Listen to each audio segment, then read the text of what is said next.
the game, grab a beer or 7 and watch it. It's a good spot. Riggo and I are here. Come on down and see us. Redskins right now 6-point underdogs against the Vikings. It's time to go down to Dallas to talk to Chris Cooley. Campbell gives on the reverse to Randall. He's got room.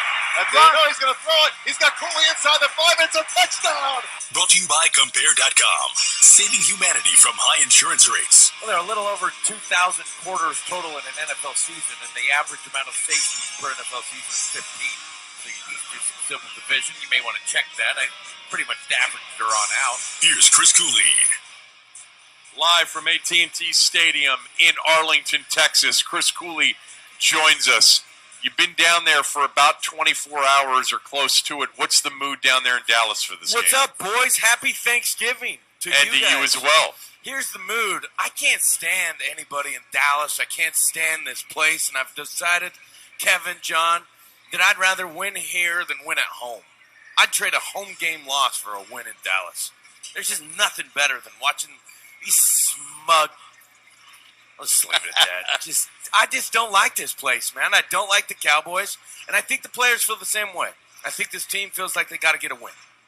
Chris, it's so ironic you say that, because when people talk to me about, having played the Cowboys, playing at RFK, playing at Texas Stadium in the old days, there was never, ever anything better than beating Dallas on their turf. I'm sure they felt the same way about us. But by the way, Chris, you're from Wyoming. Don't you think they got a few Cowboy fans out there? I mean, your countrymen are not going to allow you back into Powell when you fly in there to go to your place. Nah, you're leaving out the Denver Broncos and the Seattle Seahawks, my friend.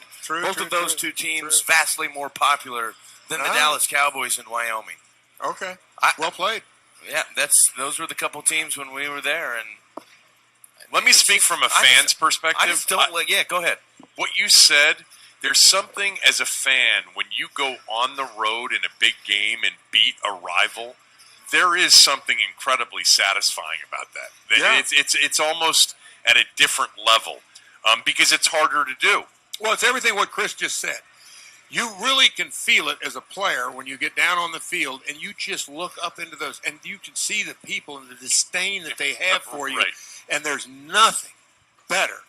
It's just like the perfect ending to a movie is watching those people walk out of there with the slumped shoulders, like that they just lost their best friend. It's great. I go to every stadium, boys, and from the fans to the people in the media for this team, I've never seen a group of more self-congratulatory people, we're superior to you, conceited, smug sons of bitches, than here in Dallas. And so there's just nothing better than getting a win. There's nothing better. You are ready for this one. You're walking around this place like you. I had the usher show me into the suite area. Pause. Try to take me back into the hall to say, see all of the great pictures that we put up along the hallways here? Did you see the one with Charles Haley over Steve Young? I looked at him. I said, I don't give an S about your picture. Show me where my booth is. And I'm like taken aback. Whoa. So did he expect a tip? Here was the tip. Yeah, you're right, guy. You have a great team here. Good for you.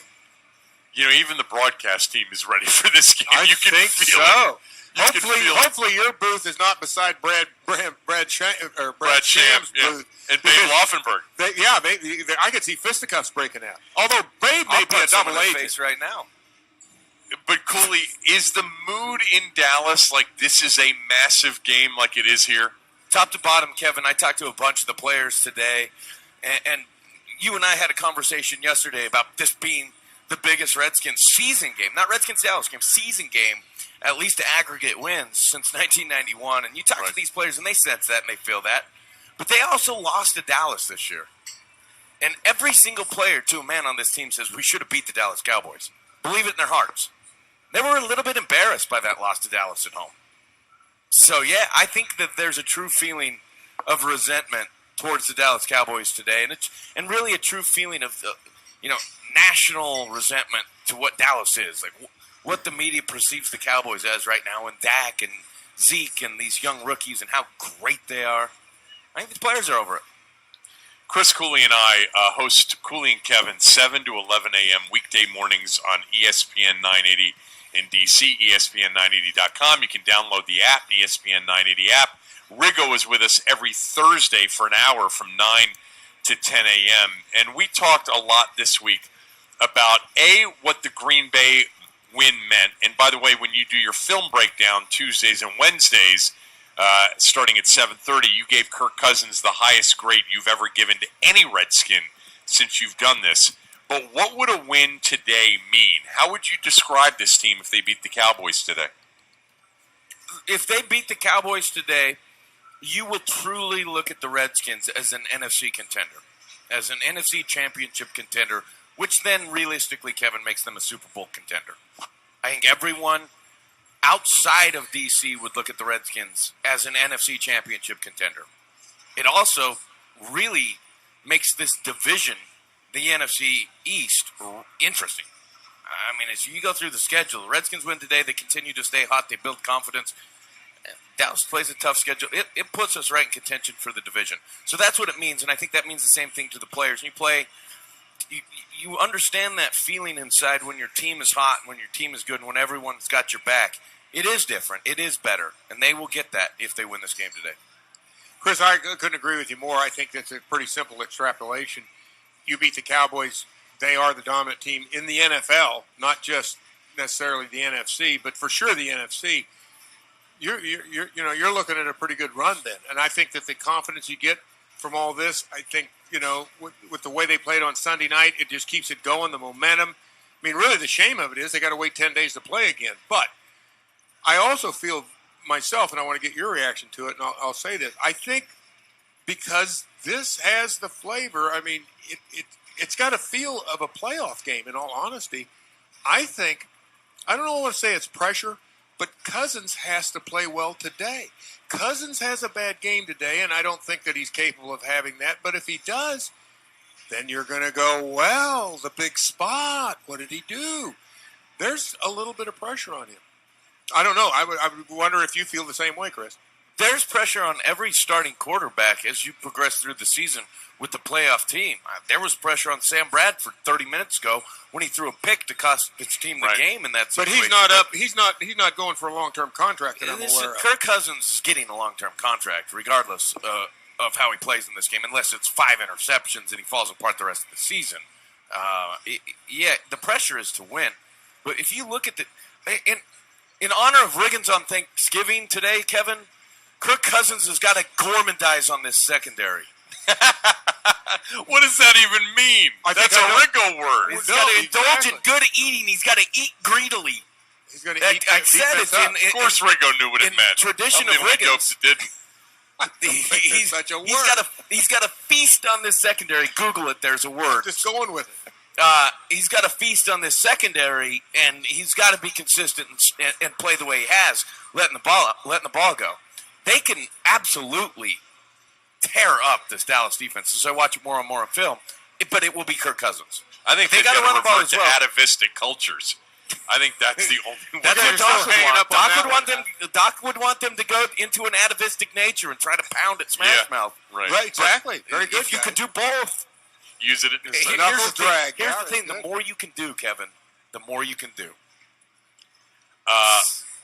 We're talking to Chris Cooley. He's live. What did you do last night? That's what I want to know. What was your evening last night composed of? Did you just go to the little room service, call it an early night?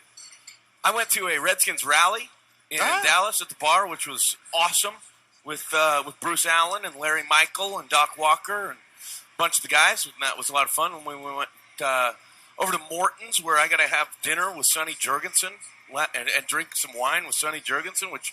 How does it get any better than that? I mean, he's a legend. Talked to Sonny, but found out he was a better basketball player than he was a football player. Yeah, he was. His belief. And by the way, that he didn't throw the ball at Duke. That they ran wishbone. So maybe one of the best pure passing quarterbacks in the history of the NFL didn't even throw it in college. Hey, Cooley, Sonny was so good as a high school basketball player. He was recruited by North Carolina and could have played at the highest levels of Division I college basketball. By the way, Riggo on the pregame show is presented by Pentagon Federal Credit Union. Visit them on the web at penfed.org. It's time to ask Cooley, brought to you by Window Nation. Call now and get one free window for every one you buy. Visit windownation.com. Bruce in Tyson's Corner wants to know, did you enjoy playing on Thanksgiving? I think you played back in 2012. So I played in 2012, which is I watched in pads from a great seat on the sideline in 2012. I would have enjoyed playing on Thanksgiving because I did not enjoy practicing on Thanksgiving. The practice for a team on Thanksgiving, usually you try to get out early, which means you come in early. So 5:30, come in and start your work day and be out of there by 11. I didn't like that. So, yeah, I would have enjoyed it. But the one game Kevin, that was almost one of my most embarrassing moments of my career, in my opinion. That Thanksgiving Day. I talked to Tim Murray this morning, and I kind of went through it. But what was it? That Thanksgiving Day, I didn't play at all until the third quarter. And at that point, Sean McVay was the tight ends coach. And about the third quarter, we had run our fourth heavy package of the game. And Sean said, "Do you want to go in for this heavy package?" It's the third tight end. He said, "Sean, I've been sitting on the sideline for 2 hours." No, I don't want to go in right now. If something happens or someone gets hurt, I will. But to get one play in this game, I think I'll let Niles take that one play. And at that point, it was like, all right, things are changing. But that said, it was a fun game. That was a big game in 2012, and I did enjoy the team winning the game. It's just for me, I didn't leave unhappy. I promise that. That one moment I won't forget. So you needed that one play to get your letter for that year? Yeah, no. I think it was the next week or a couple weeks later that year that I got the one catch of the year in Philly, and everyone on the sideline cheered like, "Oh, he got a catch! Good for him!" All the young players were so happy that I finally got a catch that year. Like, I want to get your keys to the game before. I want to get your keys to the game in a moment, but you've been in stadiums before, a half hour before kickoff. And I'm watching it on the big screen right now. It looks like there's a buzz in that stadium for this game. Are you seeing that as well? Yeah, there's an arrogance level in this stadium that's creating a buzz. Absolutely. Yeah. They're also the stadium, I think, has had a buzz since I've been here. Every time I've been here, the Dallas fans do create a good buzz. So as much as I can say I dislike them, I can't say that they're not good fans. They believe in their team. They're good fans, and yeah, there's a buzz. All right, how did they beat the Cowboys today? So they beat the Cowboys today, Kevin, by getting them off the field in third down situations. We talked about this all week. They're going to get some big runs, okay? Ezekiel Elliott is likely going to rush for 100 yards. That's fine. But if you're going to stay in this game, you can't let them convert third down after third down after third down. You got to get them off the field. And so less than 50% of their drives they can score on. You win this game if you do that.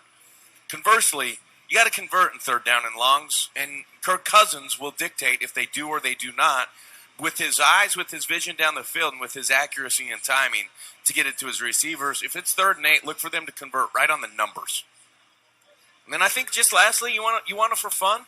Don't get down to the Dallas Cowboys. Yeah. In Dallas. You can't get down in this game. You can't be down 10-0, 14-0. Let the crowd jump on you. Let Dallas's defense play only pass. That hurts you. Honestly, that's real easy. That's a real simple thought. But you can't get down to them. All right. Enjoy the game. I'll talk to you tomorrow morning. Happy Thanksgiving, Chris. Happy Thanksgiving to everybody and you guys as well. Enjoy the time. All right. Happy Thanksgiving to all of you guys down there as well. Chris Cooley coming up with Doc Walker, Sonny Jurgensen, and Larry Michael on the call. Kickoff now about 25 minutes away. Let's pause 10 seconds for station ID. You are listening to the official Washington Redskins radio pregame show on the Washington Redskins Radio Network.